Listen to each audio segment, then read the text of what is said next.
Hvernig reiknum við meðalhraða?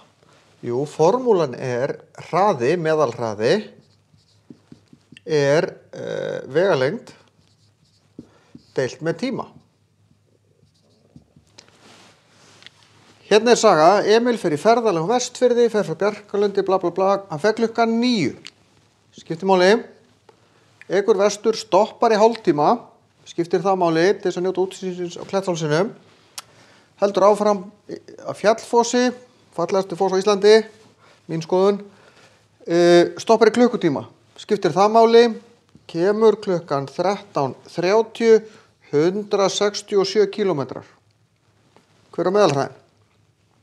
Vegalengdin er ljós, 167 kilometrar, en tíminn. Hann stoppar í klukkutíma og hann stoppar í hálftíma. Skiptir það máli? Tökum eftir einu. Hver er spurningin?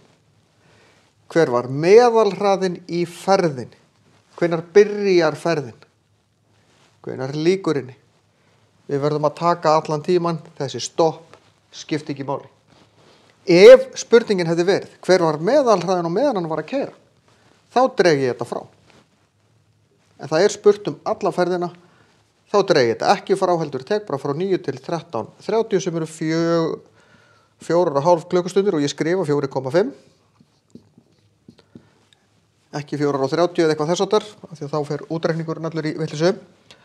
Og hvað kemur út úr þessu? Þetta er jafnt og 37,1. En hver er einingin? Jú, við sjáum eininguna hér. Og því ég settir kílómetra og klukkustundir, þá kemur hérna kílómetrar á, því að fyrir hverja klukkustundir líður þá keyrir hann að meðaltali 37,1 kílómetr. Ef ég settir metra á sekundur, væri einingin metrar á sekundu. Fylgjast með hvað einingu við erum með. Ef við erum að blanda saman einingum, fyrst þetta og svo hitt og eitthvað slíkt, þá þarf að samræma einingar áður en við reiknum.